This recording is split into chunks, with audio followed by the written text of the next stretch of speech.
Hi everyone, Holi দিনটা আমার কেমন কাটলো সেটাই তোমাদের সাথে শেয়ার করতে এলাম। ওয়েদারটা দেখে একদমই কোথাও বেরোতে ইচ্ছা করছিল না, তাও কি আর করার, বছরে একটা দিন বেরোতে তো হবেই। তাই ঝটপট তৈরি হতে শুরু করলাম। ফার্স্টে ভেবেছিলাম এই হোয়াইট কালার কুর্তিটা পরে যাবো, বাট কালার না ওঠার ভয়ে এই রেড কালার কুর্তিটাই পরে নিলাম। যাবো কি যাবো না এটা ভাবতে ভাবতে অনেকটাই লেট হয়ে গেছিল, তাই তাড়াতাড়ি রেডি হয়ে গিয়েছিলাম। আর আমাকে কেমন লাগছে কমেন্ট করে জানিও। নেক্সট পার্টে তোমাদের সাথে গেট রেডি উইথ মিটাও শেয়ার করবো।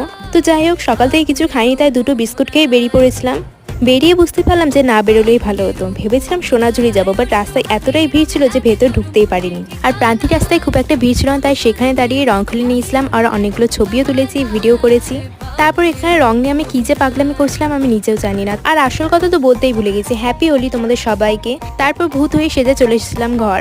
বিকেল থেকে ঘরে মালপোয়া ভাজা হচ্ছিল। তোমাদের কার কার ঘরে মালপোয়া হয় কমেন্ট করে জানিও। শুধু মালপোয়া নয়, ছোলার ডালের লুচিও হয়েছিল। আজকে দিনটা আমার এইভাবেই কাটলো। আশা করি তোমাদেরও দিনটা খুব ভালো কেটেছে। দেখা হচ্ছে নেক্সট মিনিট ব্লগে। বাই।